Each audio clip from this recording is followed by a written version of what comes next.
Vox também. Eu Vox tenho aqui, mas não li até hoje porque falaram que o final é ruim. E eu tava esperando ler o conto da Aya pra ler ele também. Faz que nem a Luísa, lê até o penúltimo capítulo e larga o último capítulo.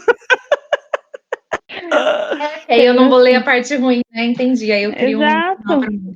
E faz um collab lá no Instagram, Luiz Inacabada, lá, fala assim, ó, hashtag Thaís Inacabada. Literature without frills. Hablamos literatura sem frescura.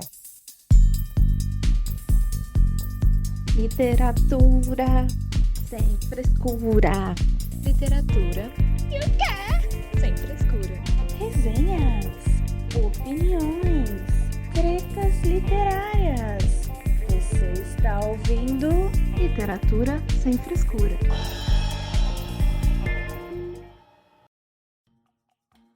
Olá, esse é Literatura Sem Frescura, o podcast que fala de livros de um jeito que você nunca ouviu.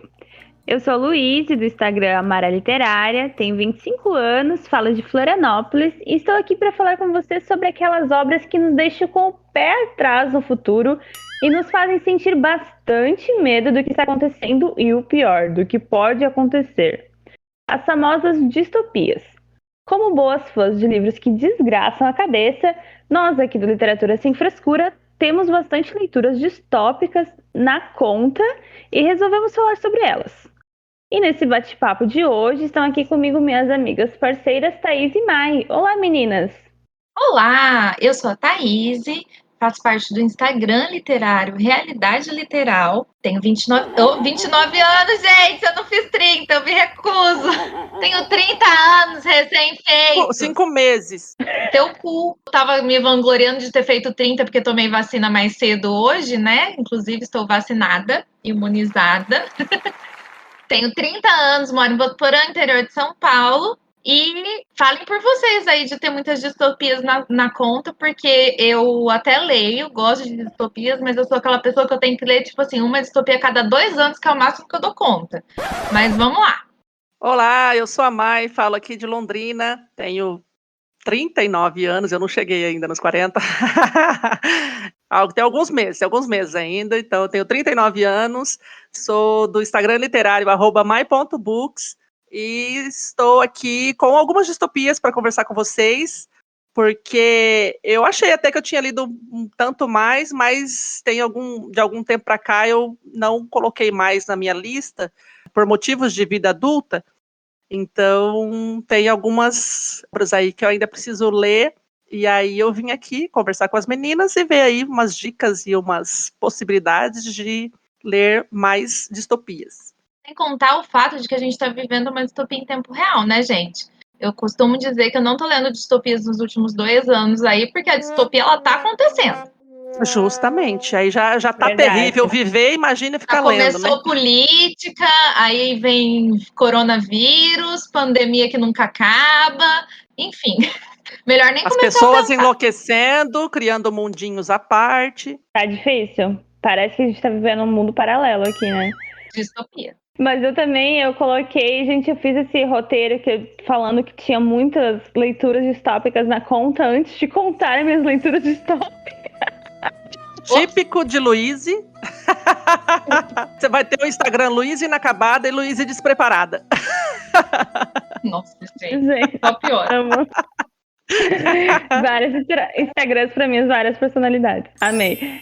Não, mas eu acho que dá essa impressão da gente ter lido mais do que talvez realmente tenha acontecido, porque é uma leitura muito pesada e muito marcante, geralmente, distopia, né? Então você fica naquilo na cabeça, tipo, eu sou leitora de distopia de carteirinha aqui, ó, tá aqui minha carteirinha com várias check de leitura, mas daí no fim não são tantas assim, mas como elas são muito marcantes, acho que por isso que eu tenho essa impressão, assim, tinha até esse episódio, mas eu acho que é legal como a Mai falou, que também vamos pegar mais indicações, então, e também discutir sobre elas, né?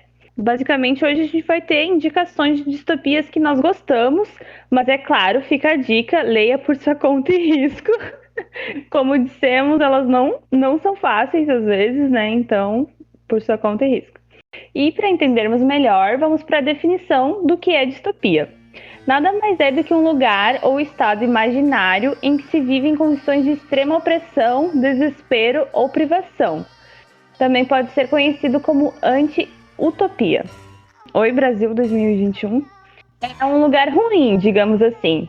O termo surgiu pela primeira vez em um discurso político no século XX, mas desde então tem sido usado para descrever obras artísticas, principalmente as literárias, que apresentam mundos imaginários em um futuro próximo, geralmente dominados por sistemas políticos totalitários e autoritários. A sociedade não tem, então, perspectiva de um cenário melhor, a liberdade é cerceada, não existem escolhas e os indivíduos são totalmente controlados. Qualquer semelhança com a realidade encontrada nesses livros não será mera coincidência, porque sim, essas obras são críticas e nos fazem pensar em nosso presente. Então, com esse contexto inicial, espero que tenha dado para entender assim, mais sobre o que a gente vai falar. Eu faço pergunta para vocês, meninas, qual é a relevância que vocês veem nesse tipo de obra da literatura? Quando eu estava estudando 1984 na faculdade, eu lembro de estar assistindo um vídeo e dizerem que esse livro, junto com Admirável Mundo Novo, Fahrenheit 451, que é a bendita tríade das distopias mais famosas, eles foram responsáveis por muitas coisas ruins não terem acontecido no futuro. Porque foi através da leitura deles que as pessoas viram o quanto o futuro podia dar ruim. Distopias normalmente são escritas com governos totalitários, em que as pessoas são oprimidas. Então, eu acho que uma das questões é, primeiro, abrir os nossos olhos. Eu acho que uma das maiores importâncias das distopias são abrir os nossos olhos, porque pode acontecer, para que a gente evite que essas coisas aconteçam, porque, querendo ou não, somos nós, enquanto sociedade, que permitimos certas coisas, entendeu? Então, eu acho que, assim, o mais importante é isso, é fazer a gente enxergar. É doído? É doído. É sofrido? É sofrido. Mas é fazer a gente enxergar o que pode dar ruim, sabe? Pode dar de ruim e abrir os nossos olhos pra gente não deixar que aconteça. Dentro disso que a Thaís falou, eu acredito que é uma forma de você enxergar determinados nichos de temáticas, se é que eu posso dizer assim, a respeito de situações em que você não viu acontecer ou que está vendo acontecer e talvez não esteja enxergando com os olhos mais críticos, né, como a Thaís disse. Por exemplo, política. Política, nessas histórias, geralmente elas são permeadas por muita corrupção ou alguma coisa que está deturpada. Sociedade, o que a sociedade está fazendo, o que está sendo discutido, o que está sendo forçado ou não. Então, assim, a gente começa a enxergar dentro dessas histórias, talvez, semelhanças, algumas muito semelhantes com o que a gente vive, com o que a gente já viveu, e traz esse olhar crítico. Então, nada mais é do que isso que a Thaís falou mesmo, né? Que a gente começa a ter medo dessas situações quando a gente percebe que alguma coisa está naquele rumo, e aí, às vezes, a gente já consegue dar um passo atrás e falar assim, não, pera lá, isso não vai funcionar muito bem assim, a gente tem que ver o outro lado, ou a gente tem que entender tal situação. Então, a gente começa a ficar com um olhar realmente mais crítico e assustado diante de determinadas coisas que parece que não acontecem, mas estão aí à nossa volta o tempo todo, e parece que o tempo todo isso está ali batendo na porta, só esperando abrir para virar o caos. E é sempre um caos, as distopias, infelizmente. 50 tipos de medo diferentes todos os dias. No mesmo sentido que vocês falaram também, meninas, eu vejo muitas distopias assim como sistemas de alertas, assim. Eu tô lendo uma distopia e me vem vários alertas, e não só sobre coisas que podem acontecer no futuro se a gente seguir no mesmo rumo, né, que se seguiu tanto na história ou de acordo com você vê como a sociedade está hoje, mas alerta sobre o que já está acontecendo, e isso é o que dá mais medo, né? Que você consegue identificar várias coisas que estão ali já acontecendo na nossa sociedade atual, no presente, e que ninguém está fazendo nada sobre isso, está se fingindo que não se vê, né? Não, porque isso é interessante para certos grupos, os mesmos grupos que estão representados nos livros, que estão no poder, né? E aí ninguém consegue ver, e é muito o que você vê no livro, assim, porque no livro geralmente também tem uma massa que não consegue, né? Tem o povo que não consegue enxergar o que está acontecendo, ou se enxerga, não consegue agir, né? Porque aí já foi tomada toda a liberdade, já foi. As forças do Estado já estão cada vez mais opressivas que você não consegue agir. Mas você vê muitas situações lá, por exemplo, falta de liberdade de imprensa, e aqui você vê também jornalistas sendo assassinados, jornalistas sendo calados, ou imprensa sendo paga, né? É o que acontece no nosso dia a dia. Você vê também uma defasagem na educação, que se tem na atualidade, no presente também. Outra coisa que você se vê também muito, que é uma coisa que me marca muito na obra do George Orwell, que é como a memória da sociedade ela é apagada e criada de forma fictícia e ninguém lembra do que era antes. Então a memória para mim é muito presente nas obras dele e como esse apagamento da memória e como também na nossa sociedade a gente tem isso, as pessoas não dão atenção para a história ou para a memória social e não lembram do que aconteceu no passado e que está se repetindo no presente. Então acho que são vários alertas que vão surgindo quando eu leio uma distopia, e por isso que eu acho elas tão importantes também. Eu lembro também de uma discussão que eu tive numa aula de literatura uma vez. Vou falar muito de aula de literatura hoje, porque a gente estuda muito distopias. E parece, quando você lê certos livros, que os caras eram, tipo, adivinhos. Cara, esses caras que escreveram as distopias clássicas, por exemplo, nossa, eles estavam adivinhando o futuro? Porque são coisas que a gente realmente vê. Mas a grande questão não é que eles eram adivinhos, infelizmente. Eles só conseguiram enxergar a essência da essência da natureza humana, entendeu? E essa questão cíclica, a gente vai esquecendo, sabe? Aconteceram os governos fascistas no passado, foi um horrível, só que já faz tempo, as gerações que estão aí agora defendendo certas coisas, que são muito parecidas com aqueles governos, dizimaram crenças, pessoas, enfim, elas não viveram aquilo, então elas não estão nem aí, porque elas não sofreram aquilo na pele, então elas esquecem, existe esse esquecimento, e é da natureza humana querer sempre o poder e fazer sempre merda, e infelizmente parece que é uma coisa assim, que ela vai se repetindo, que ela vai voltando. Ai, gente, falar de distopia é sempre falar de coisas muito que dão muito medo e que deixa a gente meio para baixo real oficial, porque ó, é por isso que eu não gosto de ler muita distopia, porque eu começo a ficar assim, ó, eu começo a ficar reflexiva e eu começo a pensar que o ser humano deu errado e que o meteoro já demorou para cair, entendeu? Porque é isso. É basicamente isso, deu errado, gente. Vai melhorar, daí um pouco já vai piorar de novo. Parece que tá bom, aí ficou ruim, aí parece que melhorou, mas tava ruim de novo. Entendeu? E agora Insira parece que aqui o ficou meme pior. do tiozinho. Dá pra melhor, com certeza. Que a gente ia mudar melhor, já tava bom. Diz que ia mudar pra melhor, não tava muito bom. Tava meio ruim também. Tava ruim. Agora parece que piorou. Porque é isso, a gente só vai se repetindo, é triste, porque é realmente o alerta, a gente vai vendo acontecer, mas a gente vai fazer alguma coisa. A próxima geração vai deixar a merda acontecer de novo, sucessivamente para sempre. Triste. Agora sobe as letrinhas do final do filme e acaba o episódio. É bastante, é pesado mesmo, é bastante triste a gente pensar dessa forma, dá vontade mesmo de falar para todo mundo, né? Lê isso aqui, olha o que está acontecendo, isso não é parecido.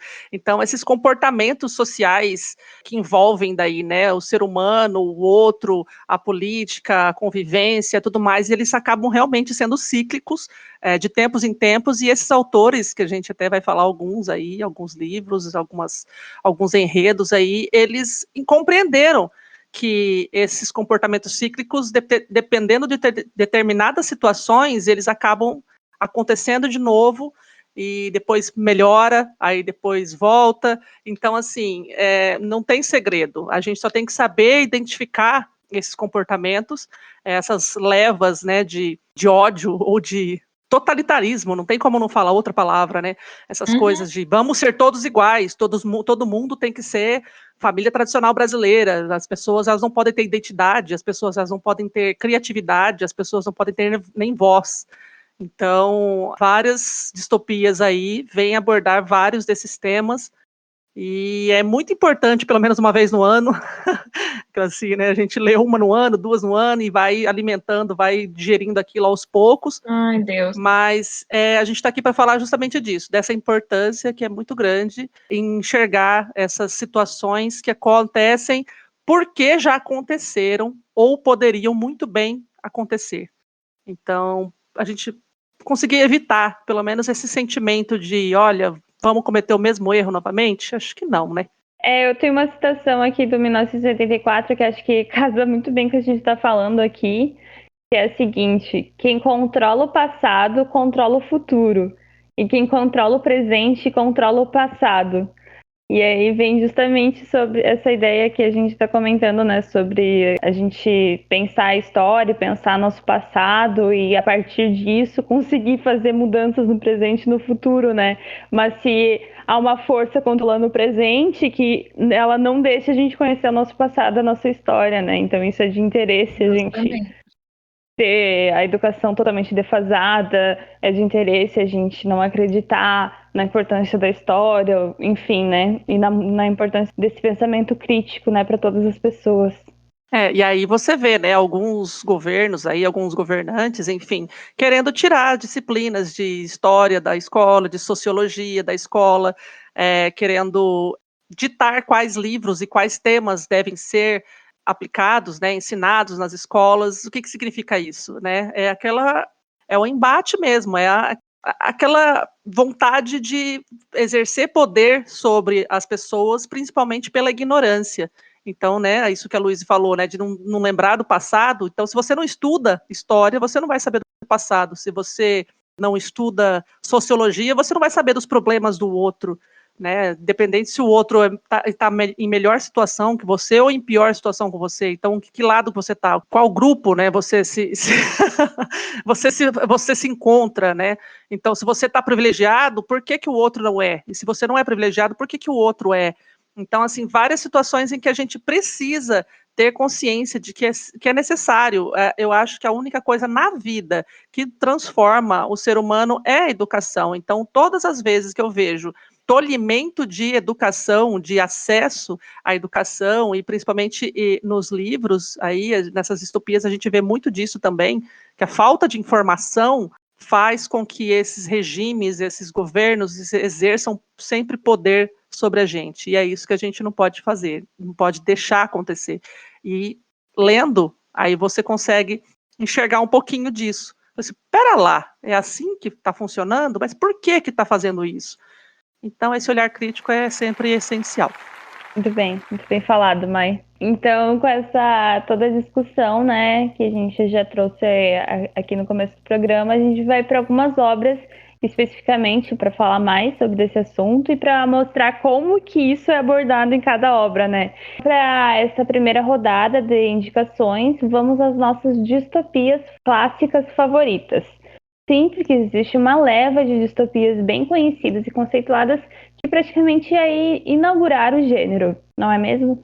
Sim, e aí eu trago justamente a de Takuja, que eu descobri um tempo depois. Eu comecei a ler, na verdade, algumas distopias, provavelmente acho que foi com Jogos Vorazes, enfim, aí depois fui lá, li Revolução dos Bichos, li Laranja Mecânica, Fahrenheit, e aí depois, nas leituras conjuntas, né, que a gente faz, conversando com a galera, aí eu fiquei sabendo desse livro, que é o que eu vou indicar aqui como literatura distópica clássica, seria o Nós, do Zamyatin. Eu não vou nem conseguir falar o primeiro nome dele, que é Yevgnev, sei lá, não faço ideia de como falar isso. Se estivesse xingando ou invocando um demônio.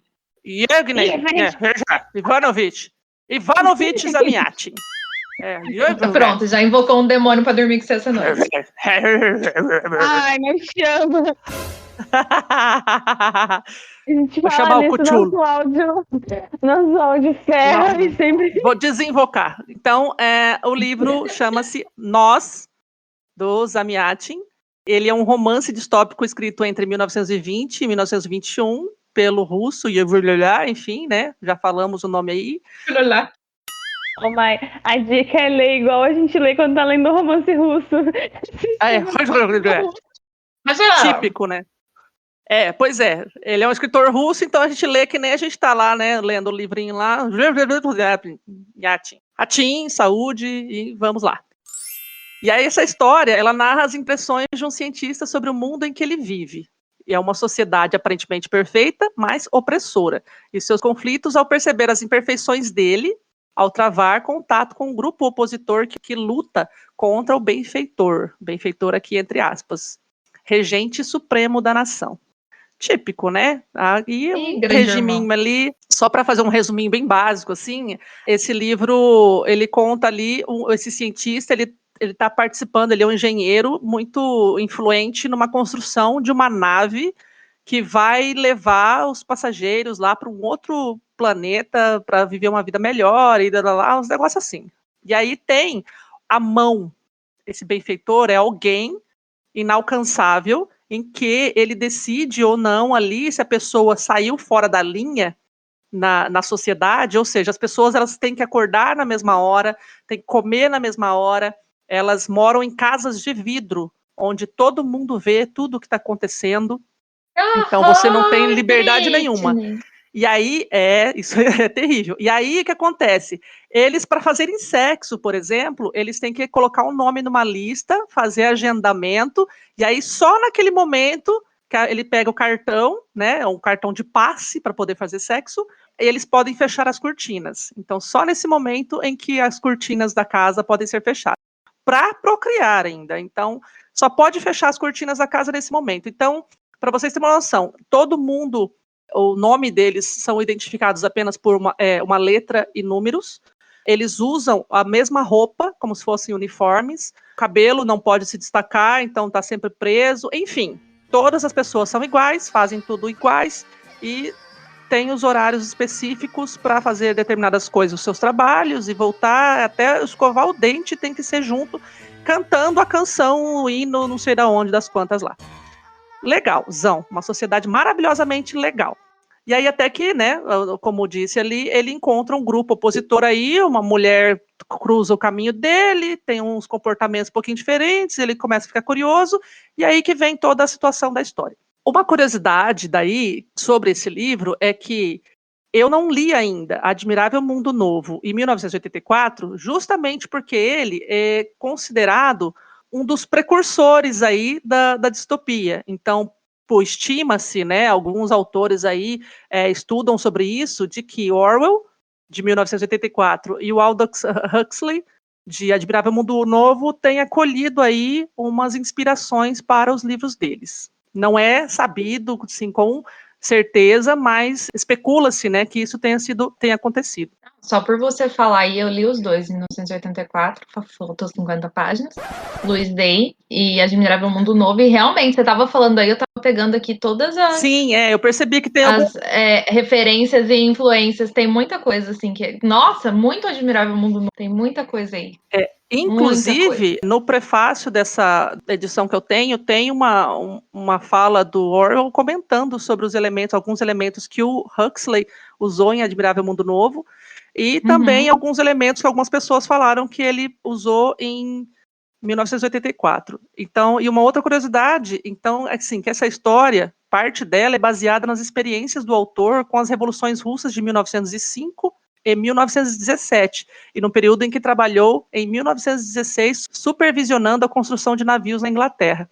Então ele, né, participou ali de uma construção, como o protagonista, que ele participava de uma construção ali de uma nave, teve a Revolução, então lá eles também passavam por uma opressão nessa história, né, o protagonista.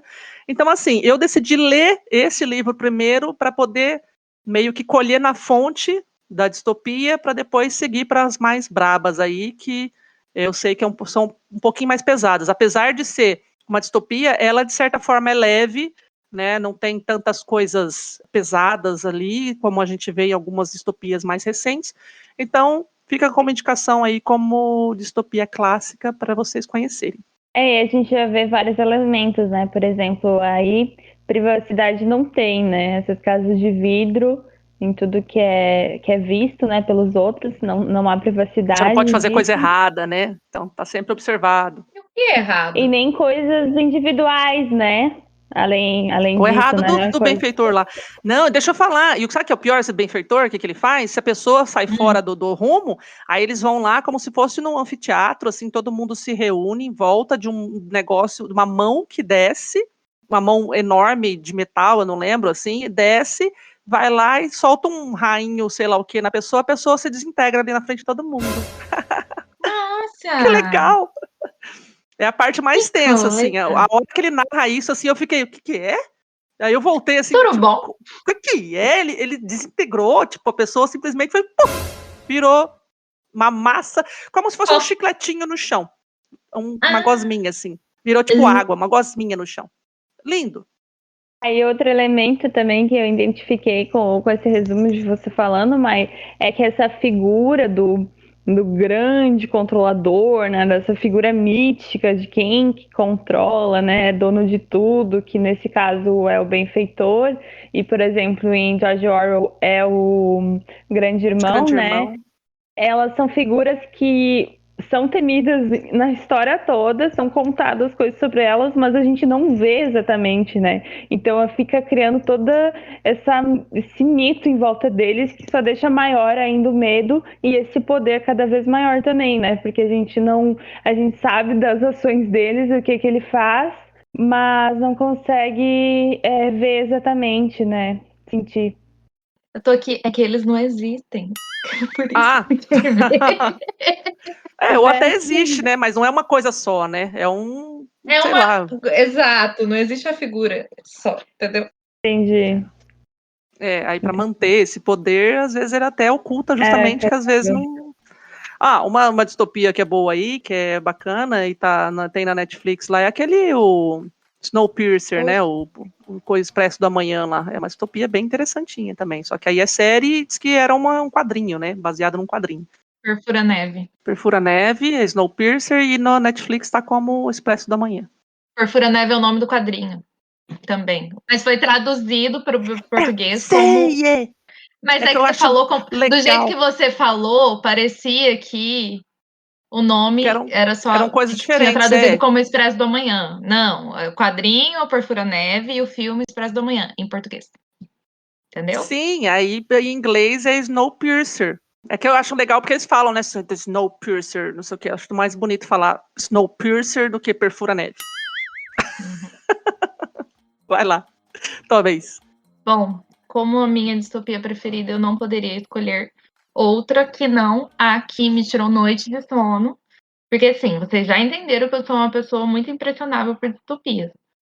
Eu fico chateadíssima. E com o ensaio sobre a cegueira não foi diferente. Na verdade, eu acho que foi, tirando agora o conto da Aya, que eu li recentemente, também foi bem difícil. Mas pelo menos não tive. Não, tive sim. Eu ia falar que eu não tive pesadelos, mas eu tive. Foi bem tenso, inclusive. Nossa, gente, não é fácil ler É que foram distopias para menos minha noites pessoa. em claro, então, né? Eu tive pesadelo, não tive insônia, que foi o caso do ensaio sobre a cegueira que eu li. Eu não conseguia dormir porque eu ficava olhando para o teto. Muito tempo, pensando como o ser humano tinha dado errado. Era basicamente isso. Bom, o ensaio sobre a cegueira foi escrito por ele, o Nobelado Saramago, em 1995.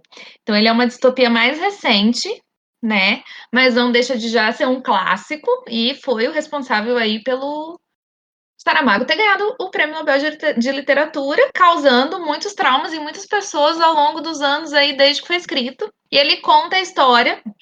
Vou resumir aqui de cabeça, tá, gente? Então, perdoem aí, perdão, Saramago. Se bem que Saramago era ateu, ele achava que ele não ia estar em outro plano, então ele não tá me ouvindo. O ensaio sobre a cegueira, ele fala basicamente sobre uma cegueira branca, uma pandemia, qualquer semelhança não é mera coincidência, de uma cegueira branca, que a pessoa ficava cega e ela enxergava tudo branco, e começou a cometer aí as pessoas, e no começo elas eram mandadas para zonas de quarentena em hospícios, então a gente vai acompanhar a única pessoa que não ficou cega, que é a mulher do médico. Ninguém tem nome nesse livro, já começa por aí, o negócio já fica bem feio, porque ninguém tem nome próprio, cada um é chamado por suas profissões, ou pelo que faz da vida, ou enfim, a mulher do médico era só a mulher do médico. O primeiro a ficar cego. O primeiro a ficar cego, porque ele foi o primeiro a ficar cego. Temos a prostituta, porque era uma prostituta. Enfim, é isso aí, as pessoas não têm nome. E a gente vai acompanhar esse grupo aí que é formado, que são guiados por essa mulher do médico nesse hospício em específico. E a gente vai conhecer o quão longe o ser humano pode chegar na sua animosidade, como diria Carol O Conká. quão o ser humano é podre, na verdade. Eu já ia pensar Carol que você ia Conká falar com isso. seu problema com sua animosidade. Eu nunca mais vou esquecer essa palavra depois dela ficar falando que ela tinha problema com sua animosidade. O quanto o ser humano pode chegar longe com a sua animosidade, quanto a linha entre a nossa humanidade e a nossa não humanidade é tênue. Assim, a gente precisa de muito pouco para dar errado, entende? Então é isso Inclusive, que a gente vai já deu. ver. Não, já deu.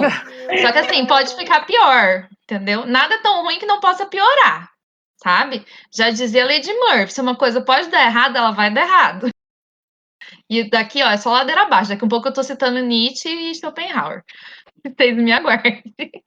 Porque é tenso, gente. É tenso falar de distopia. Olha, não é fácil. Então, basicamente, a gente vai ver aí, e foi a que mais me marcou justamente por causa disso, porque eu ficava pensando, gente, é exatamente isso. O ser humano, pra jogar tudo pro alto e foda-se, assim, e perder a sua humanidade, não demora. A gente tá vendo aí muita coisa acontecer com essa pandemia que a gente tá vivendo, não é mesmo? Tem muita gente aí perdendo já o senso de, né, só uma gripezinha e eu não sou coveiro. O que eu posso fazer daí? A gente tá vendo isso acontecer muito. E aí tá morrendo os pode velhos, piorar. é bom que acaba com o negócio da aposentadoria, né, do déficit da aposentadoria, o povo fica desejando a morte dos Por aí outros, vai. aí, terrível, né?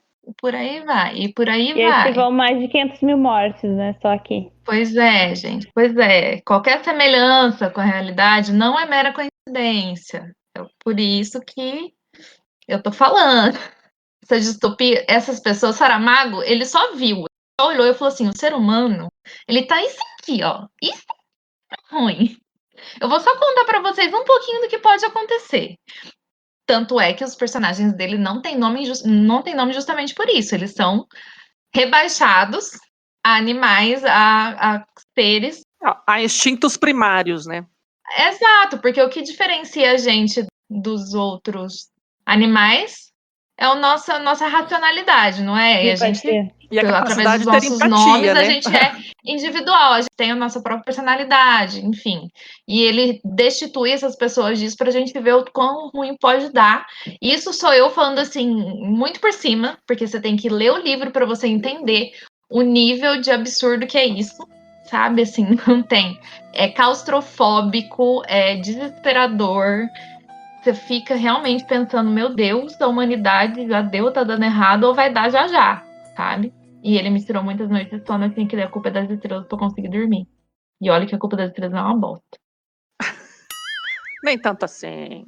Nossa, é porque eu tava lendo os dois juntos. Não deu pro João Verde, coitado. Não deu. Foi difícil pra ele. Mas é isso, eu acho que é a minha distopia favorita até o momento. Porque não leio muito. Mas essa, sem dúvida, sim. É aquele negócio, nossa, destruiu a minha vida, acabou comigo. Não tenho mais psicológico 5 estrelas favoritado. É isso. Inclusive, essa é uma das que eu mais tenho medo de ler. Sai sobre a cegueira. Tenha medo mesmo. Mas leiam, Tô pessoas, adiando. porque é necessário. Eu acho que é uma das mais necessárias, assim, pra gente entender que pode dar ruim.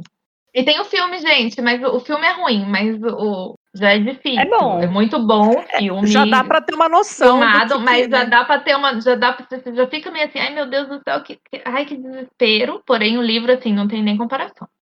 Nem O filme eu já assisti. Realmente dá uma agonia, assim, né? Por isso que, inclusive, por isso que eu tenho medo de ler o livro. Exatamente. E com o filme eu já fiquei, assim, aquele olho arregalado, assim, tipo, meu Deus do céu, o que tá acontecendo? É bem puxado mesmo. Imagina com o livro. Então eu vou pra minha indicação de obra clássica de distopia, que é A Laranja Mecânica, do Anthony Burgess. É um livro de 1972. A gente tá situando um pouco as datas, né? Só pra ter um pouco da ideia, assim, né? De que época elas foram publicadas, né? Feitas, em que contexto histórico estava. Essa obra também é considerada uma dessas inauguradoras do gênio, né? Não vai... Do gênio. Oh, Deus, oh céus. Por isso que eu tomei uma xícara de café antes de começar, hein? Meu Deus do céu. Essa obra também é considerada aí uma das mais clássicas entre as distopias, né? Entre as mais conhecidas, assim como Nós, 1984 e O Admirável Mundo Novo. Então ela é de 1972 e ela conta a história do jovem Alex, que ele passa as noites com uma gangue de amigos briguentos. Sério, ele é terrível. Só que depois ele é preso, e então se submete a uma técnica de modificação de comportamento para poder ganhar sua liberdade. E aí o que acontece com ele é muito, muito, muito tenso, porque ele é submetido a várias experiências, assim, com o objetivo de mudar a personalidade dele, porque eles pretendem, quem está pesquisando, né, realizando essa experiência aí, pretende comprovar como é possível mudar um ser humano de uma pessoa violenta a um ser social, calmo, tranquilo, enfim, um ser modelo, né? E aí ele se submete a essa experiência para poder ficar livre, né? É muito tenso isso, e aí é muito legal também o livro, e quando se descobre por que é o Laranja Mecânica, que lá tem na trama, assim, é um momento que é bem bacana e tal. E é um livro Bacana. totalmente. Ai, é legal! Surgiu esse nome, daí quando vê o negócio Sim, lá. é descoberta sim, mas como se descobre o momento ali que se descobre É verdade. é bacana, não. Não é. Gente, aqui não tem como. É difícil utilizar adjetivos nesse tipo de obra, né? Porque. É assim, o Laranja Mecânica eu li também, o tipo do livro que eu peguei, né? Vou pegar esse aqui, é fininho, vou ler em 2 dias. Se fodeu! Lê do Se engano. fodeu! Eu demorei mais de 2 meses para ler. Uma que, não sei se a Luiz ia comentar, acabei passando à frente aqui, mas ele tem uma escrita muito peculiar.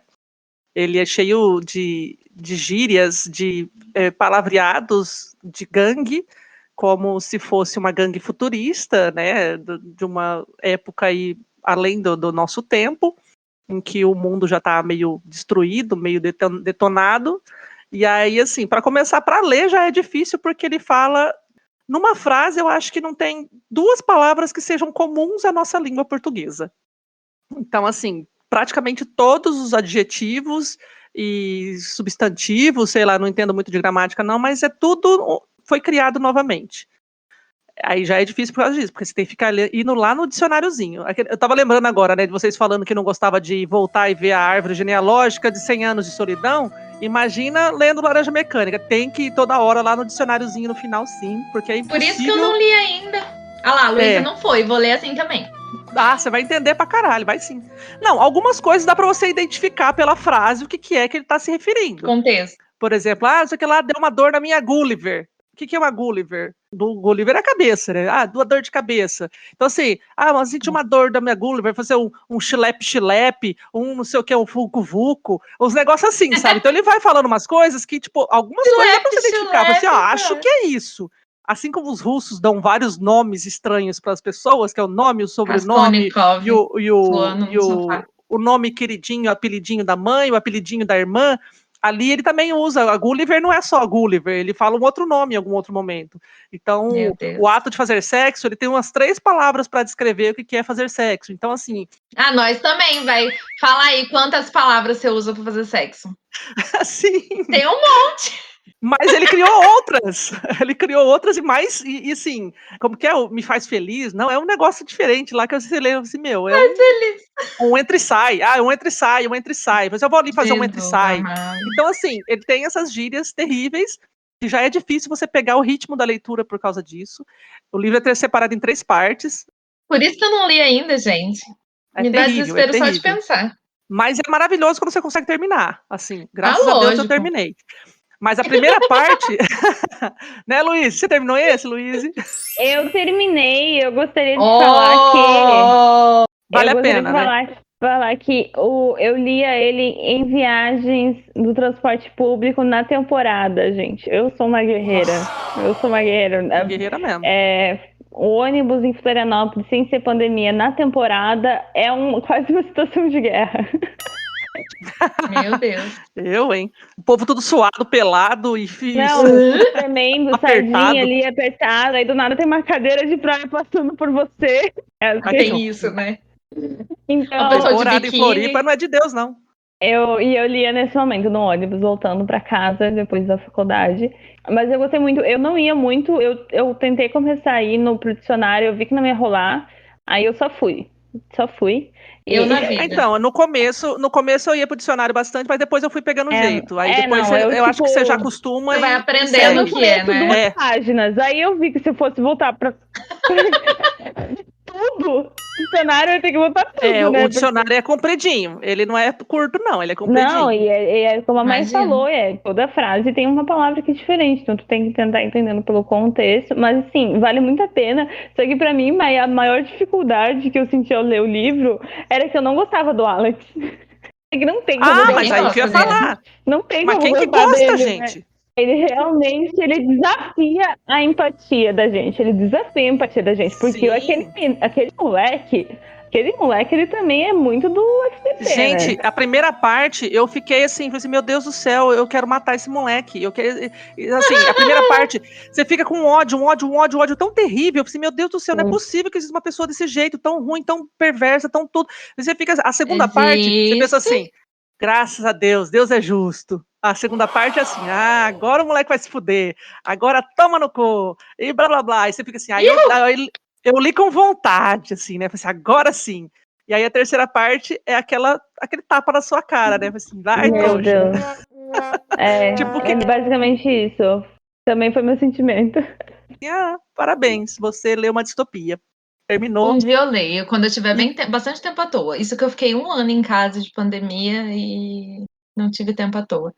Não, mas não é questão de ter tempo à toa, assim, Coragem. é mais assim, ler com constância, assim, tipo, só não deixa, tipo, muito tempo, por exemplo, passar 2, 3 dias sem ler, então você tem que pegar um ritminho, Aí assim, pelo menos fudeu. ler um pouquinho cada dia só. Mas eu demorei uns 2 meses pra ler, sim, porque a primeira parte eu tava quase desistindo, eu só não desisti desse livro porque eu tava lendo junto com uma amiga minha que participava de uma Ajuda, leitura tá vendo? coletiva lá, que ela tava lá no Japão ainda, eu falei assim, filha, você quer ler mesmo esse Leitura o livro? quê? Leitura coletiva. Você falou conjuntiva. Eu falei conjuntiva? Uma pior que a outra. Pra ti, a minha dicção aí. Tá uma pior que a outra leitura, hoje, gente. Uma leitura conjunta junto com uma amiga que mora lá no Japão, enfim. E aí, Você juntou assim, as duas palavras. Você foi falar conjunta com coletiva, virou conjuntiva. Gostei. É? Ótimo. Tá vendo? Eu sou uma... Como que é? Guimarães Rosa? Tô criando aí neolismos. Igualzinha. Neolismos. Sim. Neolismos. Isso, criando neolismo. Isso aí. Continua. Ai, Jesus. Não é leonismo, não é leonismo. Neolismo. Neologismo. Eu continuando aqui faz meia hora. Acabei de criar outro. Meu Deus. Segue. Mas outro ponto que eu ia comentar é que muitos desses protagonistas dessas distopias, eles têm essas características, né? Porque eles não são personagens totalmente que você se identifica tanto. Você às vezes fica julgando eles, né? Então você fica... Na primeira parte de Laranja Mecânica, impossível não julgar o Alex, né? Não pensar que esse menino precisa, enfim, ser preso, mas ser preso no sistema prisional normal, né? Eu não sei, eu acho que o objetivo realmente é nos desafiar, né? Nos desafiar a pensar que se você deixar o Alex sofrer por isso, passar por todo esse processo que é horrível, você tá permitindo que toda a humanidade passe por isso. Então você não pode, você tem que se posicionar, né? Então você tem que ter dó dele. Você tem que ficar com dó dele, porque isso não pode acontecer com ninguém. Empatia. Sim, então mesmo por aquelas pessoas, né, que não... o caráter é um pouco questionável, né? Então acho que é um pouco isso do Laranja Mecânica. E aí tem a questão da linguagem, né? Que realmente o autor quis fazer tudo diferente, né? Ele criou essa língua própria. Não é uma língua completa, né? São algumas palavras. Então fica a indicação. Eu acho que é uma obra que vale a pena. E é bem clássica e tal. E é bem interessante para nos fazer pensar, assim. E nesse papo, a gente vai para a próxima pergunta, que é: qual foi o livro de distopia que deixou você mais impactada? Bom, todos. Não sei, não, gente, eu não li realmente muitas distopias, tá? Eu consigo contar nos dedos de uma mão. Mas eu tive que escolher, já que eu já falei de Ensaio sobre a Cegueira, que foi o que me deixou com insônia várias noites. Eu escolhi Admirável Mundo Novo. Ele é das distopias clássicas, é uma das mais fáceis de ler, a meu ver, porque ele não vai te deixar assim, meu Deus, o ser humano deu errado. Pelo contrário, ele te engana. Eu acho que foi isso que mais me impactou, porque a hora que você começa a perceber o quanto é fácil isso acontecer também, porque ele te dá uma falsa sensação de que, na verdade, você está lendo uma utopia, porque todo mundo é feliz, sabe?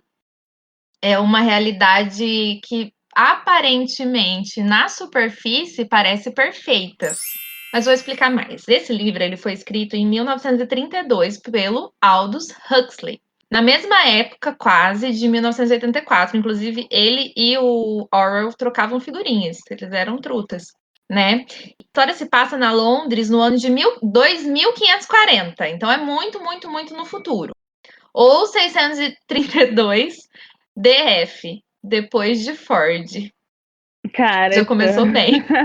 É sensacional isso. Já começamos bem aí. O romance antecipa desenvolvimentos em tecnologia reprodutiva, hipnopédia, manipulação psicológica e condicionamento clássico, que se combinam para mudar profundamente a sociedade. Você já começa o livro lendo sobre reprodução assistida. Porque o que acontece? Não existem mais crianças que nascem da barriga da mãe delas. As crianças são feitas em laboratório. E elas não são só feitas em laboratório, não, elas são condicionadas em laboratório. Então, as pessoas são criadas durante a reprodução, ou durante os primeiros anos, inclusive, elas passam por experiências, Ai, gente, é tão absurdo que, assim, Uma as seleção, que eles né? criam, não, eles criam, na verdade, não é só selecionado, elas são criadas para. Então, são criadas para as castas. As que são criadas para serem trabalhadoras, elas são criadas menores, mais fortes, porém com menos capacidade intelectual, para elas não raciocinarem muito, porque elas precisam ser mão de obra, certo? Legal. Aí tem as meio termo, e aí tem as que são das classes mais altas, que são as que vão pensar, que precisam ser pensantes, que são cientistas, classes, enfim, mais altas, elas são criadas com os genes melhores, com capacidade intelectual melhor, etc, etc. Isso está tudo feito e condicionado quando elas são criadas e durante os primeiros anos de vida. O sexo é utilizado somente para recreação e totalmente banalizado. E existe o famigerado comprimido, que é o tal do soma. Gente, o soma nada mais é do que o comprimidinho da alegria. Eu aqui toda feliz, me dá o comprimidinho da alegria. Tudo que acontece, se a pessoa começa a ficar deprimida, ele só consoma, fala, toma, porque você tá muito triste. Se a pessoa começa a se questionar de qualquer coisa, toma isso aqui pra você ficar feliz de novo. Então as pessoas são felizes demais. Sabe aquele não é normal ser feliz demais o tempo todo? Eu precisava de um desse uma vez. Uma vezinha só. O tempo todo não é legal. Vai por Não mim. mesmo. Não só uma é vezinha. Legal. Eu tomo todo dia de manhã, é maravilhoso. Olha só. Manda pra mim! O bendito do pede pro seu psiquiatra. Ele não me dá, mano. Ele não me dá. O meu médico, ele é muito sensato. É uma bosta. O bendito do soma é nada mais é do que os comprimidos antidepressivos que as pessoas estão viciadas. Não é, ele só adiantou. Comprimido. Eu tá vendo, ó, passou pra mim também. Os comprimidos antidepressivos, sabe? Que muitas pessoas são viciadas, às vezes nem precisam tomar, mas tomam porque é mais fácil, sabe? Tem quem precise também, não vamos banalizar, pelo amor de Deus, que é inclusive meu caso, mas não vamos banalizar. Porém, entretanto, todavia, o Huxley ele deu uma antecipada no que é no que é a nossa sociedade hoje em dia. Todo mundo estressado, todo mundo louco e querendo se refugiar em remédios, na farmacologia para ser feliz, sabe? Precisa de ser feliz. Foi uma das coisas que ele antecipou. Uma das. E se tu parar pra pensar, será que rola nessa ideia do soma também? Por exemplo, produtos de consumo que também são usados Qualquer droga que te deixam feliz. outras sabe? drogas, ou enfim, coisas pra anestesiar, tipo Netflix. Coisas fúteis, como a televisão. Então, as pessoas são sempre muito felizes. E o que acontece? Lógico que vai ter um lá que vai falar, tem uma coisa errada aqui. E ele para de tomar o soma. Ele parou de tomar o soma, ele começa a falar, ih, ele começa a se questionar, ele começa a pensar, mas gente, será que isso aqui é natural? E aí que aparece um selvagem. O selvagem nada mais são do que as pessoas que vivem fora dessa Londres, que é vigiada, que são as pessoas que fugiram, porque sempre tem os rebeldes que se rebelam. E vocês não acreditam o que acontece lá. As mulheres têm filhos da forma natural. É tipo nós tem uma parte assim. Que eles estão lá, e ele escreve que são peludos, né? Ele fala, nossa, essas pessoas têm pelos. Por isso, cara, tem muito do Admirável Mundo Novo nesse Sim. nosso que você falou. Tem muito. E aí tem um moleque lá, que é o Selvagem, que é um moleque que nasceu da barriga da mãe dele, que eu queria matar ele, assassinar. Porque ele descobriu um livro do Shakespeare, O Bendito da Tempestade, que eu tenho ranço desse livro sem nem ter lido. E ele a vida dele que ele faz naquele livro é ficar recitando aquela porra daquela tempestade que eu não aguentava mais. O Admirável Mundo Novo não é um dos meus livros preferidos da vida, não, tá? Já deixo aqui bem claro, ele não é tão fácil assim de ler. Ele irrita, às vezes, mas eu acho ele totalmente necessário por causa de todas essas reflexões que ele traz, que é justamente o que faz dele fazer parte da tríade aí das distopias, né, no caso. Inclusive, eu fui dessas que caí, né? Hashtag Luiz Inacabada. E eu terminei não, né? Parei de ler mais ou menos essa parte que eles vão conhecer os selvagens e tal. E tá começando. Eles vão fazer tipo um safari pra conhecer os selvagens. Muito louco. Gente, é muito absurdo.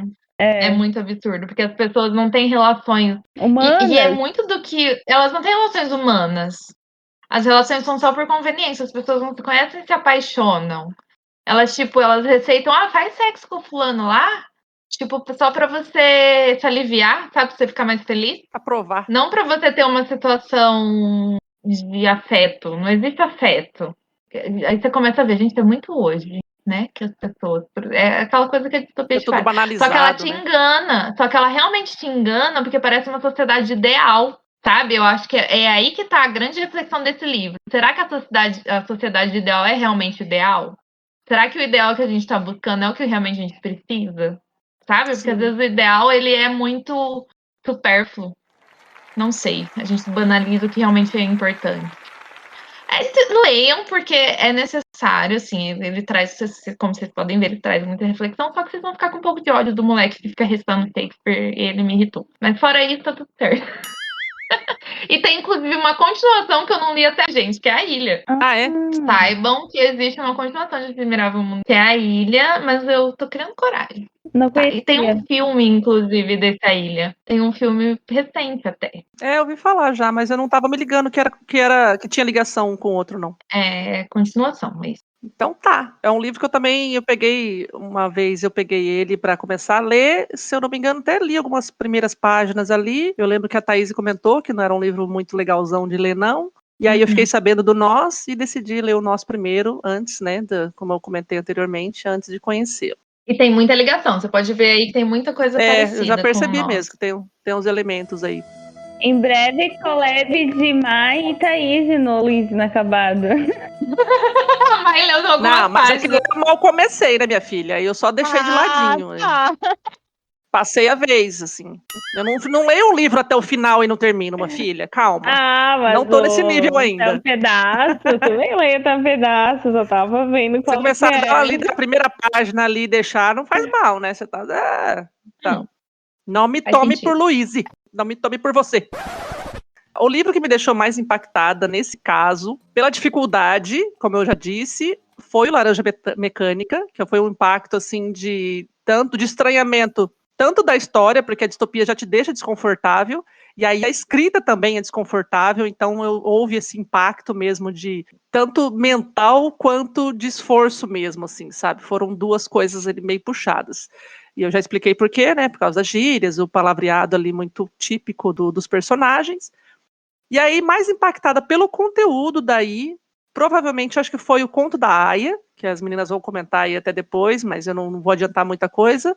Pela temática que foi o Conto da Aia, para mim, assim, foi bem, por ser mulher e todas as situações que acontecem ali, fora, né, a questão da mulher também, da sociedade, de tudo que envolve ali o enredo. E Jogos Vorazes, porque Jogos Vorazes, além de ser, apesar de ser um livro infanto-juvenil, ele tem uma carga muito grande ali de violência mesmo, intrínseca com as relações também sociais, com a divisão de castas, com a política, a manipulação que acontece ali entre a capital e os distritos e tudo mais. Então, assim, pelo filme, pelos livros que eu li, assim, eu acredito que tenha tido um impacto muito grande justamente porque ele vai ao extremo da violência e da morte para atingir os objetivos, o poder da capital lá, além da fome, da miséria, enfim, cada um ali se virando do jeito que pode. Isso me deixou na época dos filmes, e que eu já peguei o livro depois para finalizar a história, impactada nesse sentido.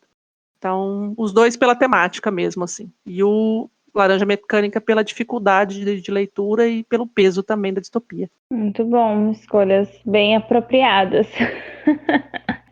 O Conto da Aia também li recentemente, ainda estou digerindo. E Jogos Vorazes também foi leitura do ano passado, excelente. Acho que vamos falar um pouquinho mais sobre essas obras depois também. E aí eu venho com meu livro que mais me impactou, não podia deixar de ser ele, 1984, do George Orwell. Já contei essa história aqui, eu li esse livro e acabei com as minhas férias. Como destruir suas férias Foi. em um livro. Em um livro, exatamente. Fiquei o resto das férias olhando para o teto, como diria Thaís, e refletindo sobre a vida. E aí depois, tudo que a coisa que eu vi acontecer, eu falava, isso é muito 1984. Isso é muito 1984. Foi antes do Isso é muito Black Mirror, né? Porque agora a gente também vê Black Mirror e fala... é outra série distópica também, né? Black Mirror é um problema sério, porque o cara parou de fazer, né? Vocês estão ligados nessa história. Não. O cara não tem mais Black Mirror, acabou. Acabou, finito. Porque o cara que escreve Black Mirror falou que não precisa mais de Black Mirror porque a realidade já tá ultrapassando. Já ultrapassou o negócio, não tem nem o que inventar mais. Nossa Senhora. Exato. Não discordo Aí dele. ele falou isso e aí, né, a gente faz o quê? Senta e chora. Chora. Vem meteoro. Deita em posição fetal e chora. Olha para o teto e espera Ô, o meteoro. Luiz, não é uma expressão olhar para o teto, viu? Eu realmente ficava olhando para o teto pensando na Não, eu imagino porque eu também estava. Não é força de expressão. Eu realmente ficava olhando para o teto. Eu imagino. Não, eu também. Eu li em 1984, eu fiquei praticamente deitada o resto das férias. A vida passando e eu ali sem conseguir. Mas eu indico esse livro para quem estiver com um bom psicológico. Indico, depois depois a gente passa o telefone do psicólogo também? Exatamente. Que faz atendimento. Sim, exatamente. O meu faz atendimento online. Ai, boa. Não é barato. Eu tô rindo de nervoso. Rindo de nervoso. Mas então vamos falar um pouquinho mais sobre essa obra. Ela foi publicada originalmente em 1949. Estamos aí, então, situando também na história. A distopia futurista 1984 é um dos romances mais influentes do século XX e um inquestionável clássico moderno. Na trama, Winston, o herói de 1984, se é que a gente pode chamar assim, né? Que é o último romance de George Orwell, vive aprisionado na engrenagem totalitária de uma sociedade completamente dominada pelo Estado, onde tudo é feito coletivamente, mas cada qual vive sozinho. Ninguém escapa à vigilância do Grande Irmão, a mais famosa personificação literária de um poder cínico e cruel ao infinito, além de vazio de sentido histórico. Então, eu vou precisar de uns segundos aí para me recuperar. Tem uma coisa a dizer: o Grande Irmão está de olho em você. Pois é. Ai, gente, o trauma desse livro. Eu nem terminei ele, porque gente, esse eu luizei, ficou faltando 50 páginas. Luizei porque estava... A gente vai ler em breve. Estava na faculdade, luizei. Porém, o trauma é real, assim. Traumatizei, nem precisei ler as últimas... Eu sei o que acontece no final, mas eu nem precisei ler. Assim, porque o trauma é realmente real. Realmente, você olha para tudo que você vê, você fala, gente, isso é muito 1984. Sabe uma coisa que é muito 1984? Algoritmo. Celular. Toda vez que eu vejo alguma coisa que eu falo, pelo amor de Deus, o grande irmão está de olho em mim o tempo todo. Ô, Nossa, Mai, que o grande berro foi irmão esse? veio daí. Do quê? Ela não ouviu. Foi o seu. Do O que nada, aconteceu? você começou a fazer um chiadão altão pra caralho. Nossa, meu travou aqui, eu só ouvi a Luísa gritando. É porque a gente ouviu porque foi do teu que veio, não foi pra você. Ai, que horror. Na hora que daí fala que o grande. O grande irmão. Eu tô aqui, gente. Isso é muito grande irmão. Algoritmo. Não, eu só ouvi você falando assim, eu só É um vejo as coisas tudo algoritmo, tá bom. de olho em mim. Aí travou. Ah, foi por isso então que fez o barulho. Vem o som do nada. Ai, gente, não Veio o um som. tom. A Luísa Gente, deu um berro. Eu tô quietinha aqui. Assustou o nada. Luiz, é o grande irmão. Eu disse que ele tá de olho em você, você não tá acreditando em mim, porque ele tá de olho em você. é só eu tendo chiliques aqui sobre coisas que acontecem no meu dia a dia. Eu lembro de 1984. Eu acho que a gente invocou o grande irmão, deu ruim. Deu Não, ruim. foi eu chamando lá o Gurgeneve lá. Mas então, gente, essa dessas obras que a gente fica digerindo muito tempo depois, né? Fica analisando, pensando sobre, fazendo referências com o presente, pensando sobre o futuro, com muito medo. Quero dizer também que eu tenho trauma, que se uma pessoa me pergunta se 2 mais 2 é 4, eu já fico com medo. Porque é gatilho.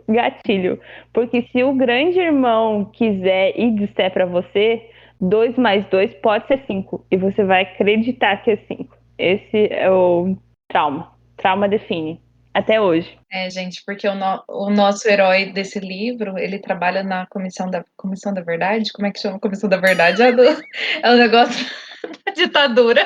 Ele trabalha no setor Mas de é um negócio lá da comunicação. verdade. É um negócio lá da verdade, que na verdade eles manipulam o passado de acordo com o que está acontecendo. Por exemplo, tem 3 grandes continentes.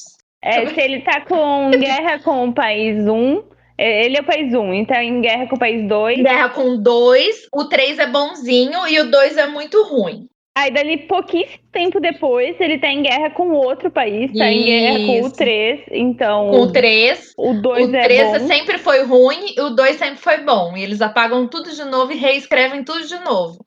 Sem contar a questão dos preços, que eles vão lá e apagam todos os registros dos preços das coisas de antes, para as pessoas não perceberem que eles superfaturaram o preço das coisas no futuro.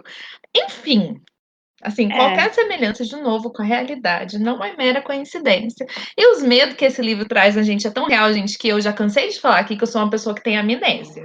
Eu tenho um problema do negócio da memória, que eu não lembro as histórias dos livros que eu leio, nem o nome dos personagens. Agora, você me pergunta se eu não lembro a história de todas essas distopias que eu li inteirinha. Eu lembro de tudo, porque o trauma é tão grande que eu me lembro de tudo. Eu me lembro de 1984 como se eu tivesse lido ontem, e eu li há pelo menos uns 8 anos. 8 anos. Eu devo fazer também mais ou menos isso que eu li em 1984 e na lembrança também parece. O trauma que tá aqui, gente. Tá Ele aqui. nunca vai embora, entendeu? Sim. Ele continua. Esse vazio do sentido histórico que tá na sinopse, tá nisso que a Thaís falou, pra mim é o mais pesado, assim, o que eu fico mais em pânico. E o momento do ódio, que você tem um momento pra gritar e xingar todo mundo, e isso é tão a gente que gosta de xingar as pessoas na internet, sabe, ser hater e extravasar. Eles usam o ódio em 1984 como se fosse uma coisa boa, sabe? Porque é um jeito de você manipular. Ai, gente, pelo amor de Deus. Não, Ai, que desespero que me dá lembrar desse livro. E a teletela. A teletela que fica te vigiando 24 horas dentro da sua casa. E fica te colocando só as coisas que é pra você ver. Fica te fazendo lavagem cerebral. Gente, isso é tão possível. Isso acontece tanto em tantos momentos que dá desespero. Sim. E aí lembra um pouco de nós, né? E como a Mai falou aqui das casas de vidro, né? Nesse caso, em 1974, tem as telas que ficam dentro dos apartamentos, das casas, e que também ficam vigiando tudo. Elas ficam ligadas 24 horas por dia e elas não só emitem, né, as informações, como elas também filmam e escutam, né, o que se está falando. Então, meu Deus. Qualquer semelhança com o seu celular não é mera coincidência. Exatamente. Foi o Orwell prevendo o futuro. Hashtag que medo. Mas realmente, é triste esse negócio aí, mas triste, pesado, mas necessário. Exato. Necessário mesmo. É isso. Então, para finalizar nossa série de indicações, a gente vai trazer aquelas que a gente acha que é indispensável. Meio que todas são. Mas enfim, aquelas que a gente acha que são indispensáveis e também as que pode ser usada como um início para quem nunca teve contato com nenhuma distopia antes e quer entrar nesse mundo de desgraçamento mental e de pensamento crítico, enfim, né? Então, algumas um pouco, enfim, como porta de entrada. A gente gosta de usar esse termo. Fazia tempo que a gente não usava. Eu mesmo inicio falando que Jogos Vorazes eu considero uma boa porta de entrada para quem não conhece, nunca leu nenhuma distopia e tem vontade de conhecer esse tipo de literatura e mais críticas e também sobre esses futuros desesperadores. É uma trilogia muito legal, eu li ano passado ela. Tem os filmes, é claro, né, que ficaram super conhecidos, mas tem os livros também e eles abordam de forma mais profunda, assim, né, como sempre. Então, acho que a história todo mundo deve conhecer, né? Que são esses jovens que têm que participar desses jogos, que é justamente uma forma de controle do Estado, da capital, sobre os outros distritos. Então, todo ano tem esses tributos que competem até a morte, até sobrar apenas um vencedor. E mesmo depois com o vencedor, né? Depois desses vencedores, mesmo assim, eles continuam sendo controlados pela capital, né? Acho que isso é o mais louco, porque eles acham que quem ganha tá livre, enfim, que nada, né? Continua sendo controlado. Me dá pânico essa história, mas é muito bem escrita, assim, apesar de ser juvenil, e muito vira página, assim, então você acaba lendo super rápido também, porque é muito aquelas leituras que você quer saber o que vai acontecer e tal. É bem bacana. E como essencial, eu falo sobre que é 1984, que de todas essas eu acho que é mais essencial. Todas são, mas das que eu li, essa é a que mais me marcou, então por isso eu coloco como essencial. Muito que bem.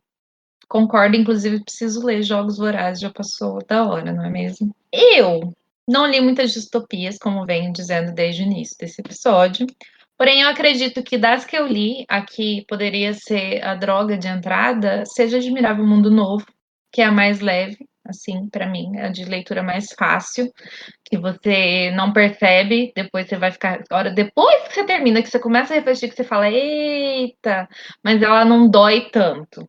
Não dói tanto quanto, por exemplo, uma que eu acho que é indispensável, que foi uma leitura que eu e Luiz acabamos de acabar, que é o Conto da Aia, que sugou a minha alma, a minha essência, a minha existência, porque assim, ela é necessária porque é uma história muito palpável, sabe?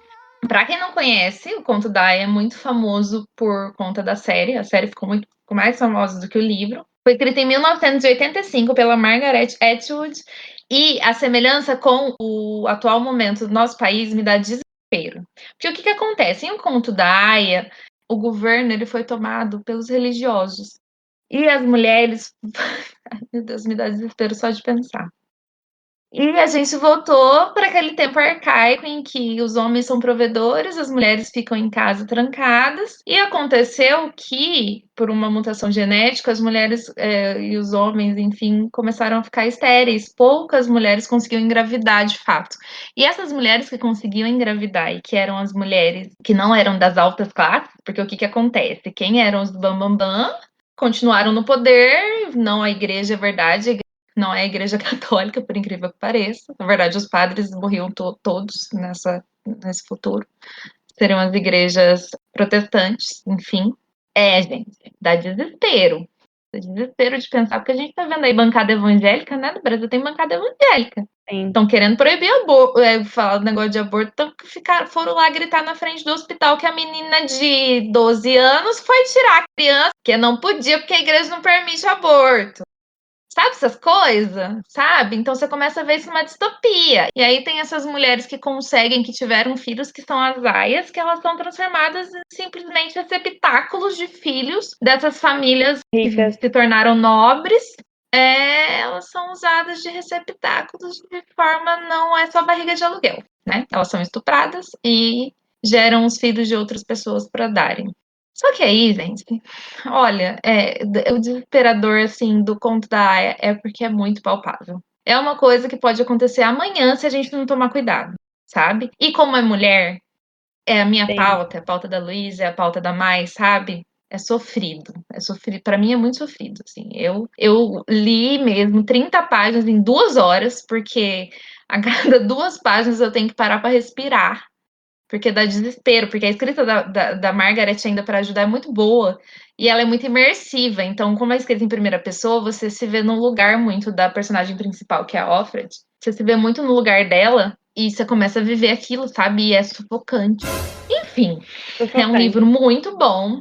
Tem toda a fama que tem, não é à toa. E eu acho ele essencial por motivos óbvios, junto com 1984, de leiam isso, pelo amor de Deus, pra gente não deixar isso acontecer, sabe? Eu acho que é basicamente por isso. Queria comentar também, Thaís, que, enfim, muitas partes dão um desespero muito grande, né? Basicamente todo Muito livro é demais. desesperador. Aí tem umas partes que dá mais desespero ainda. E aí tem uma específico que ela tá conversando com, enfim, com um personagem lá, que é um homem de poder. E aí ele Uhum. fala, na visão dele tá tudo bem, né? Obviamente, na visão Tá tudo dele tá tudo lindo. ótimo, né? Porque, óbvio, ele é o privilegiado, né? Não é ele que tá sofrendo. E aí ele fala que aquilo só aconteceu porque os homens, nós homens, coitados, pobres de nós, a gente não tinha mais o que fazer. A gente não tinha mais o que fazer, a gente não tinha saída. Vamos oprimir vocês. Vamos oprimir vocês. E aí você fica em Filho da pânico, puta. sabe? Porque daí você fica pensando que, tipo, quantos homens podem ter esse pensamento hoje, né? Quantas pessoas podem ter esse pensamento hoje que É muito palpável, cara. É é muito palpável. É assim. muito E essa parte eu possível, sabe? fiquei assim, meu Deus do céu. Porque ele fala isso, enfim, pra ele acha que não é nada que tá acontecendo, né? Tá tudo certo. E aí ele fala isso que, na verdade, isso aconteceu, né? Óbvio que é culpa das mulheres, né? Porque elas, no caso nós, tomamos muito poder. E aí eles ficaram sem, tipo, não tinham mais E a culpa razão. de as mulheres não conseguirem as crianças, que na verdade nem era culpa das mulheres, era mais dos que estavam ficando estéreis. Não, a culpa era das mulheres porque elas abortavam, entendeu? Então, como elas abortaram muito, Deus se rebelou contra elas e elas pararam de conseguir ter filhos. Ai, gente.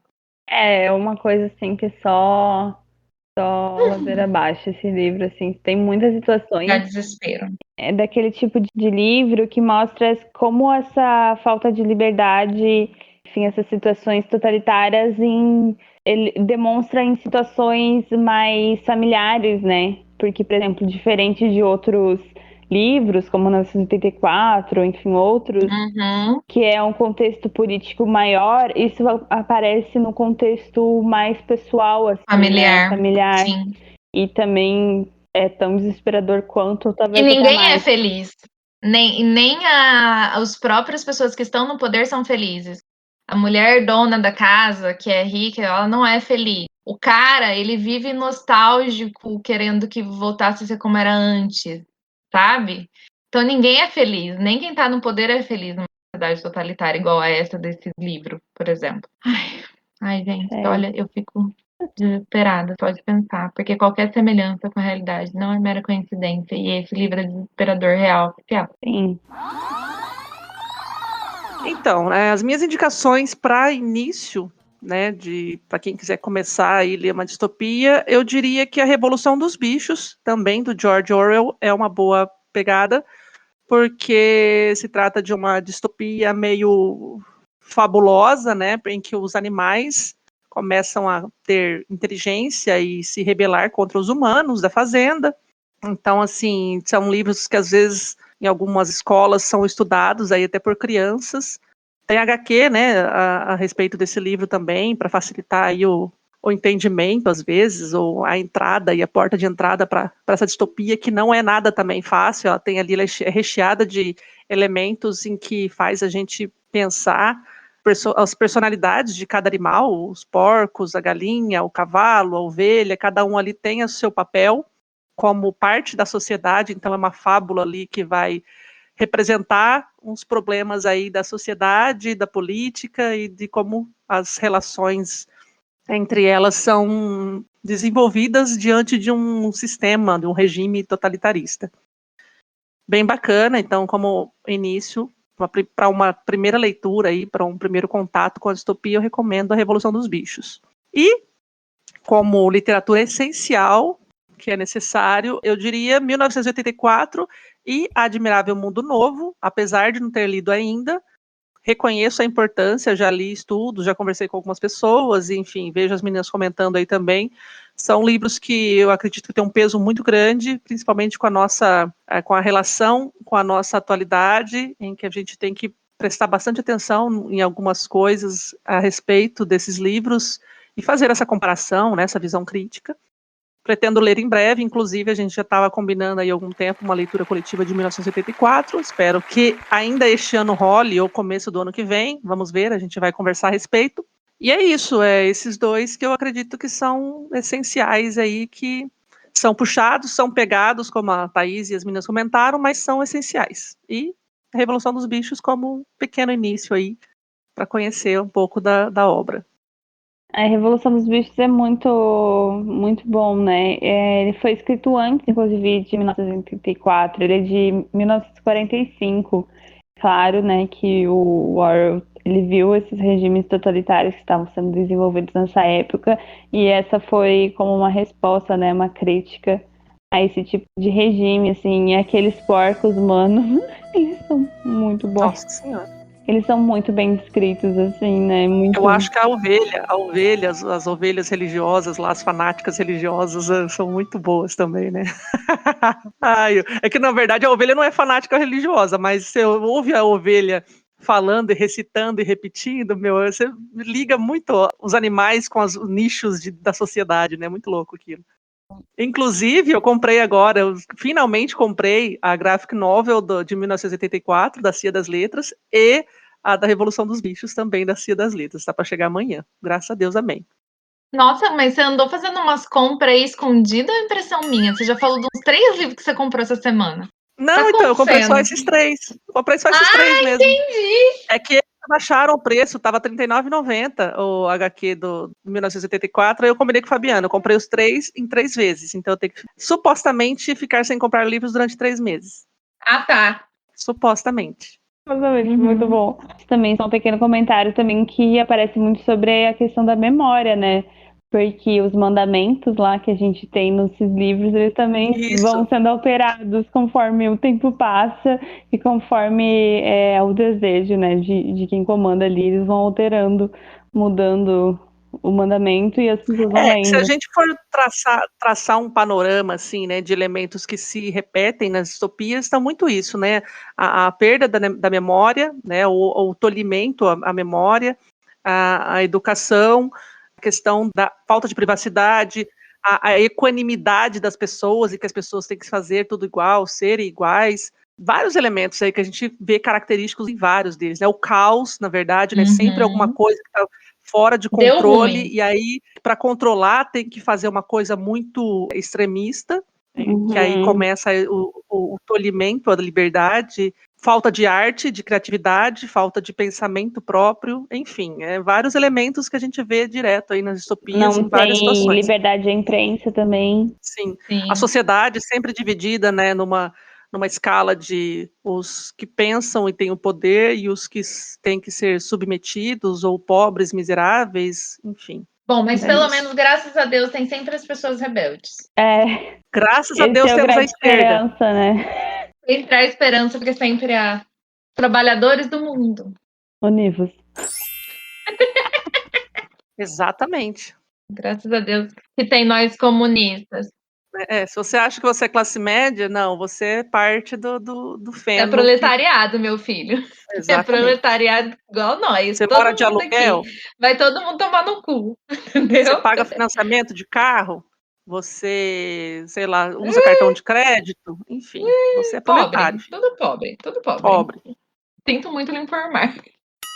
Se você não tem 1 milhão ou mais, você não é empresário, né, bem desenvolvido, você Exato. É pobre. Você vai se fuder também. Então a gente vai para nossa última pergunta, que é: qual a próxima distopia que você vai ler? Então, a que eu quero ler, que eu sei que é um pouco mais branda, porém também não é, que é a última que falta, mentira, porque eu não terminei 1984, mas que é teoricamente a única que falta da tríade para eu ler, é Fahrenheit 451, que eu já tá aqui há muito tempo na minha estante, esperando, que eu já prometi pro meu amigo Henrique lá do Instagram Nerdivino, que eu ia ler há muito tempo e eu tô aqui enrolando, eu não sei o porquê. Não, na verdade eu sei, é por causa do mesmo motivo que eu tava enrolando pra ler o conto da Aya, que é pra gente estar vivendo uma pandemia, sim, mas uma distopia em tempo real, né? E assim, eu tô com medo de ler distopia nesse momento, mas eu quero muito ler Fahrenheit 451 já faz tempo. E é um livrinho que parece ser rápido, ele é curto, entendeu? Esse é. Apesar de que distopias, né? Distopias, Não, mas enfim, mas esse é mesmo bem de assim. boa. É o próximo que eu quero ler, e tá no topo da minha lista, e vou reler 1980 e terminar, né? Sim. E ler Laranja Mecânica, né, bonitona? Ah, mas não vai ser agora, não. Esse Agora- aí eu tô de boa. Tô de boa. Eu tenho um comentário a respeito de Fahrenheit 451, é que assim, eu esperava muito mais dele, eu achava que ele ia ter um impacto muito maior, mas realmente ele é o mais brando, aí eu fiquei com a expectativa talvez alta demais, e aí achei ele fraco, achei bem chatinho, até em alguns momentos, mas a importância dele, principalmente na questão dos livros, a queima dos livros, enfim, é aquela coisa justamente da memória também, né, de preservar a memória das histórias dos livros e tudo mais, então volta nessa mesma tecla aí, de não perdermos a nossa essência, a nossa história, nossas obras de arte, que são os livros também, mas eu tive um pouco de desapontamento aí, depois que eu terminei de ler, tanto que eu já nem quis manter ele comigo, presenteei, enfim, que segue o rumo dele. Para mim, a próxima utopia que eu quero ler, não sei quando, mas eu preciso para ontem ler 1984, obviamente, porque tô aqui nada com 4 edições dele e agora comprei mais uma graphic novel, Meu pelo amor de Deus. Eu acho que eu preciso ler esse livro. No mínimo colecionar, não sei agora, né? Você precisa ler no mínimo 4 vezes desse jeito. Nossa senhora, não, Né? tenho. Na verdade, são Haja 3 trauma. edições diferentes, mas são 4 livros, porque eu tenho 2 iguais, e agora mais a graphic novel, porque caso eu não entender, eu vou lá no desenho, né? Aquela coisa. É tanto medo de ficar com medo do negócio que eu tô até me preparando de todo quanto é jeito. Mas eu também quero ler muito o ensaio sobre a cegueira, mas da mesma forma que a Luísa comentou anteriormente, eu morro de medo de ler esse livro, porque o filme, na verdade, já achei bem puxado, pesadérrimo, entendi o recado ali, então eu tenho muito mais medo de ver que recado mais específico, mais denso o Saramago colocou lá na história, então são esses dois que não vou dizer que é a próxima o ensaio, mas a próxima com certeza vai ser 1984. Muito bem, eu tô aí com um livro de cada uma, porque eu quero ler para ontem também Fahrenheit 451, como a Daisy falou, é um dos poucos desses mais conhecidos que eu não li, não tive nenhum contato. Tenho muita curiosidade para ler. Já vou um pouco mais preparada, porque acho que a Maia aí criou as expectativas, né? A gente sempre se ferra quando cria expectativa, né, gente? Meu Deus do céu. Já criei muita expectativa em livro que daí depois aí é frustrado. Normal. Diga-se o apanhador no campo de centeio. Mas e além do Fahrenheit 451, eu quero muito ler Ensaio sobre a Cegueira, quero muito conhecer esse livro, mas é um dos que eu mais tenho medo, assim. E ainda mais também Saramago, né? Que eu e o Saramago temos uma relação conturbada. Não vou falar mais nada além disso. Mas o Memorial do Convento tá legal. Memorial do Convento talvez acabe essa relação conturbada, eu consiga finalmente terminar um Saramago, mas não vamos criar muitas expectativas. Esse tá bonitinho. É fofinho. Ele é mais de boa. E aí, de repente, eu pego depois um ensaio sobre a cegueira. Não, você vai voltar lá no Ricardo Reis, minha filha. Nossa, Volte 5 casas. Faz isso não. não. Não. Não, Se bem que eu comecei Saramago por Ensaio sobre a Cegueira, porque eu sou dessa. Pois é. Ah, mas é porque você precisou ler na faculdade também. Mas eu espera fui a obrigada. gente lê ensaio mais pra frente. Eu digo Nossa, depois gente, do agora não. Saramago, né? Não depois, mês que vem. Ah, tá. Eu pretendo ler 2 Saramago esse ano. Então eu tô lendo o Memorial do Convento nesse semestre, e mais pro final do outro semestre. Quer dizer, semestre já foi, né? Já estamos em julho. Que semestre? Quanto semestre tem um ano? Esse semestre aqui, esse aqui. E aí, no Amiga. final desse aqui, do outro, sei lá, aí eu leio outro pra Bom, mais. 2021, tudo bem. Vou pegar um mais fininho. 2021, 2022, Só olha eu por Deus. também. Olha lá, louca. Tudo Nossa, confuso. gente. Distopias estão deixando a gente doida. Mas é isso aí, tenho aí algumas distopias pra ler ainda, mas principalmente os que eu mais quero são esses dois títulos, Fahrenheit 451 e Ensaio sobre a Cegueira, do mestre e Nobelado Saramago. Então a gente falou aqui sobre as próximas distopias que queremos ler, né? Mas também vamos falar sobre algumas, só citar os títulos, principalmente algumas contemporâneas que estão aí para provar que distopias precisam ser lidas e são escritas de diferentes formas, então tem para tudo que é gosto. Vamos falar sobre alguns desses títulos. Mas você quer começar a citar algumas? Pode ser. A gente deu uma pesquisadinha aqui e eu já até comentei que eu comprei aí o terceiro livro da trilogia do Neil Shusterman, que é o livro O Ceifador, A Nuvem e o Timbre. Essa distopia eu já estou com vontade de ler já há bastante tempo, e tanto que eu estava pegando esses livros assim em promoções de pouco em pouco, inclusive consegui pegar esse último Timbre por um preço bem bom, e aí pretendo lê-los em breve, porque já tem algum tempo aí que eu vejo o pessoal comentando que é uma trilogia bem top, assim, dá uma coisa de, né, sei lá, não sei, vou ler e depois a gente conversa sobre ele, mas enfim. Então fica aí a dica, caso você já tenha lido essa trilogia ou tenha começado, entenda que se trata de uma distopia, talvez você não soubesse, ou você que já ouviu falar, então pode ficar interessado aí em lê-los. Outra que eu queria comentar são a outra trilogia também, só que essa do Pierce Brown, que seria os livros Fúria Vermelha, Filho Dourado e A Estrela da Manhã. Só que esses livros, infelizmente, estão esgotados, eles não têm previsão de serem, como chama, publicados novamente, né, impressos novamente, mas, se eu não me engano, é possível conseguir comprar os e-books. Então, se você também se interessou, de repente, dá uma pesquisadinha aí que você consegue encontrar. O que mais que eu poderia indicar aqui? Já que as meninas falaram aí também do conto da Aya, da Margaret Atwood, eu tô com Os Testamentos aqui, que, se eu não me engano, né, eu ouvi falar na época que foi lançado, que é a continuação dessa distopia. Tô com ele aqui há algum tempo, tentando também tomar uma coragem para ler.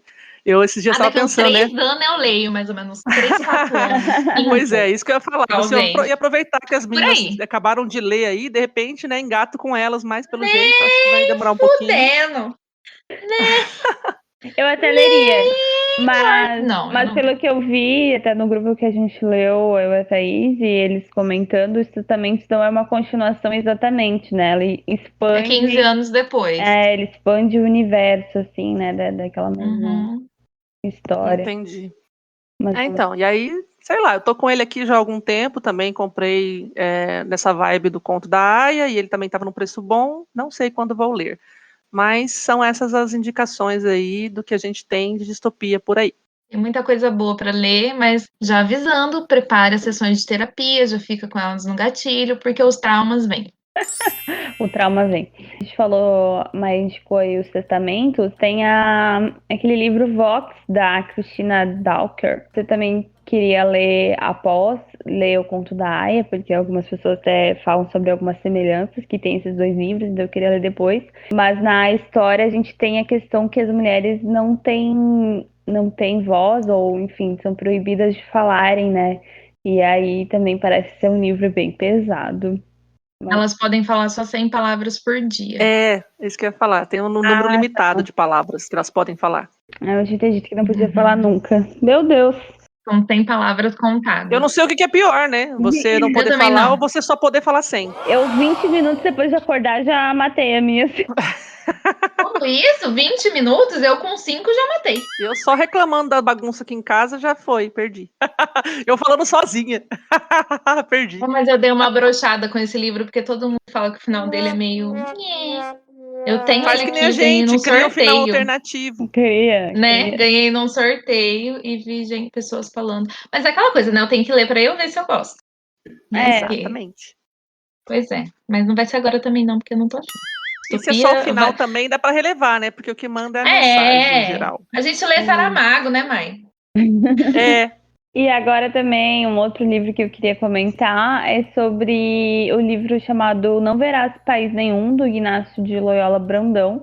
Ele foi escrito em 1981, é um livro brasileiro. Na verdade, as meninas estavam me falando agora que é uma trilogia até. Eu só não lembro o nome dos outros, mas é. E eu gostaria de dizer que eu ouvi falar sobre esse livro este ano só. Eu também não conhecia. Eu ouvi também falar ouvi falar. sobre ele, eu acho que o ano passado, naquelas maratonas que a gente fez, o Thaís. Alguém Foi a postou Evelyn. esse livro. Acho que foi mesmo. A Evelyn que fica. Ela vive postando ele porque ela gosta muito. Sim, aí eu também me interessei bastante nesse livro. Eu também tá no meu radar. Fiquei com vontade de ler, porque é uma distopia escrita por um autor nacional brasileiro, muito conceituado aí, né? Sim, muito interessante. Fiquei morta de vontade de ler. Os livros da trilogia.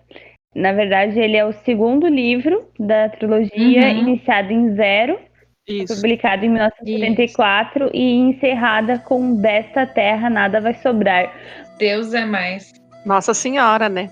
Não verás país nenhum, dessa terra nada vai sobrar, só pede pra Deus levar. Vem meteoro.